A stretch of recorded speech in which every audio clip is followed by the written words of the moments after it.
नमस्कार, मी डॉक्टर सुबोध देशमुख। आज आपण अशा विषयावर बोलणार आहोत, अशा जीवनसत्वाबद्दल बोलणार आहोत की जे शरीरातल्या प्रत्येक पेशीच्या कामामध्ये त्याचा सहभाग असतो, परंतु अनेकांना त्याची कमतरता झालेली सुद्धा कळत नाही। त्याचं नाव आहे ते म्हणजे व्हिटॅमिन B12। हे तुम्ही बऱ्यापैकी ऐकलेलं असेल, परंतु त्याची कमतरता शरीरावर किती खोल परिणाम करते हे फारसं कोणाला माहिती नाही आहे। आता त्याच्या मागचं जर थोडंसं सायन्स समजून घ्यायचं ठरलं तर व्हिटॅमिन B12 एक वॉटर सोल्युबल म्हणजे पाण्यामध्ये विरघळणारं एक जीवनसत्व आहे। हे मुख्यत्वे करून आपली जी नर्वस सिस्टीम असते, आपलं जे रक्त निर्मितीचं काम चालतं, विशेषतः RBCचं जे प्रोडक्शन होतं आणि आपल्या DNA सिंथेसिसमध्ये याचा महत्त्वाचा रोल असतो। आता व्हिटॅमिन B12 आपल्या ज्या काही नर्व्ज आहेत ह्या योग्य रीतीने ह्या सिग्नल देऊ शकणार नाही जर B12 कमी असेल तर। म्हणजे थोडक्यात शरीराचं जे काही एनर्जी वायरिंग आहे तर ती कमी होऊन जाईल, मंदावली जाईल।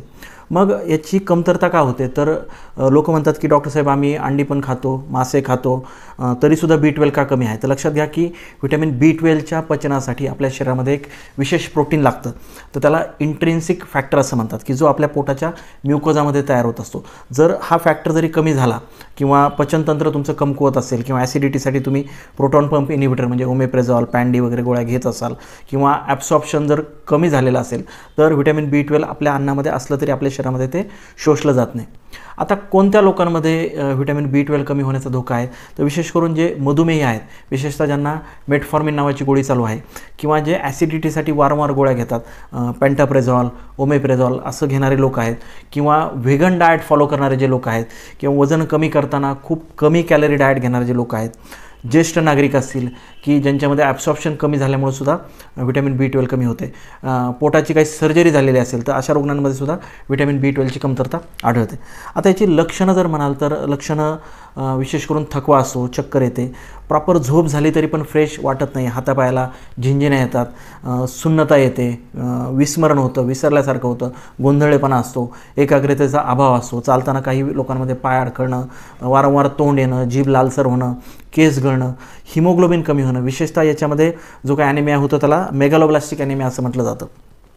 आता याचं निदान आणि याच्यावर उपाय काय करणार तर सगळ्यात महत्त्वाची गोष्ट म्हणजे सिरम B12 नावाची तपासणी करून घ्या। सामान्यतः याची जर पातळी 200 पिकोग्रॅम पर ml पेक्षा जर कमी असेल तर याची कमतरता मानली जाते। आता याच्यामध्ये उपचार काय आहेत तर इंजेक्शन घेणं हा सगळ्यात उत्तम उपचार आहे। मिथिल कोबालामाइनचे इंजेक्शन्स तुम्हाला मिळतात, आठवड्यातून एकच इंजेक्शन साधारणतः 4 ते 8 आठवडे घेणं गरजेचं असतं। त्यानंतरसुद्धा मेंटेनन्स थेरपीसाठी तुम्हाला गोळ्या आणि ओरल स्प्रे तुम्हाला घेता येतो।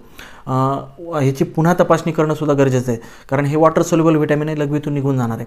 3 ते 6 महिन्यांनी तपासणी करा आणि ज्या वेळेस गरज पडेल त्यावेळेस याच्यावर उपचार घेणं खूप महत्त्वाचं आहे। नुसतंच रिपोर्ट बघून घाबरून जाऊ नका। आता याचं नॅचरल सोर्सेस जर आपण बघायला गेलो तर नैसर्गिकरित्या दुधामध्ये B12 असतं, ताक आहे, दही आहे, चीज आहे, अंडी आहेत, मासे आहे, चिकन, रेड मीट, काही प्रकारचे फॉर्टिफाईड सिरल्स की ज्याच्यामध्ये B12 वरून ॲड केलेलं असतं। पण ज्यांच्यामध्ये ॲब्सॉर्प्शन हाच प्रॉब्लेम असेल तर त्यांच्यामध्ये या पदार्थांमध्ये असूनसुद्धा त्यांना ते मिळणार नाही। शेवटी एकच महत्त्वाची गोष्ट आहे, थकवा हा काही वेळा मेहनतीचा नाही तर शरीरामध्ये जी आपली सिग्नल सिस्टीम असते तर तीसुद्धा स्लो डाऊन झाल्यामुळं थकव्याची जाणीव आपल्याला होत असते। व्हिटॅमिन B12च्या कमतरतेमुळं मेंदूचं कार्य मंदावतं, आपल्या नसा नीट कार्यरत राहत नाहीत आणि ही जी काही सगळी सिस्टीम असते तर ती सगळी सिस्टीमच स्लो होऊन जाते।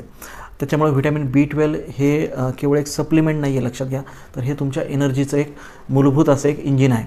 मग त्याच्यासाठी आजच तपासणी करून घ्या आणि गरज पडल्यास त्याच्यावर उपचारसुद्धा करून घ्या, कारण आरोग्याचा बॅलन्स हा नेहमीच आपल्या सुज्ञतेवर ठरत असतो आणि व्हिटॅमिन B12 हा एक त्यातला एक महत्त्वाचा भाग आहे।